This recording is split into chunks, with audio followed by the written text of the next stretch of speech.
Hello guys नमस्ते दर्शन। आज चाहिँ मेरो सानो किचनमा के पाक्दैछ भन्दाखेरि तपाईँहरूले थाहा पाइसक्नुभयो, यो चाहिँ मासुको अचार बनाउँदैछु। रेसिपी चाहिँ म यहाँ सेयर गर्दैछु क्या। यसलाई चाहिँ तेलमा पकाएर यो काटेको चपिङ गरेर राखेको अदुवा र निन्जिन भइहाल्यो, निन्जिन आई मिन गाजर।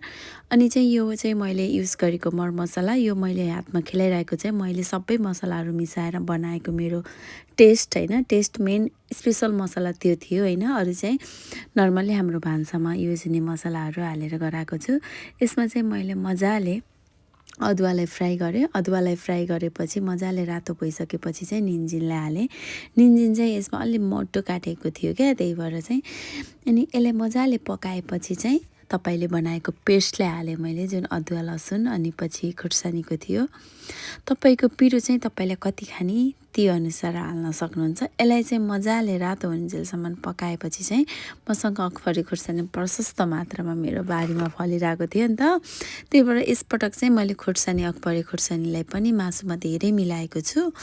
देन अखफरी खुर्सानीको टेस्ट फेरि एकदम पिरो एकदम मिठो ट्वाक्क हुन्छ क्या। यसको स्वाद मनपर्नेहरूले चाहिँ सायद वाउ भन्नुहुन्छ। फेरि यो खाएर फेरि त्यस्तो केही पेटहरू पोल्ने अब केही असरै हुँदैन क्या। यु फिल सो गुड होइन। मैले चाहिँ थोरै भिनेगर पनि हालेँ होइन, किनकि त्यो चाहिँ लङ लास्टिङ पनि रहोस् नबिग्रियोस् भनेर होइन। त यो तेलमा पकाएको त बिग्रिन त्यही पनि तपाईँले टेस्ट दिन सक्नुहुन्छ।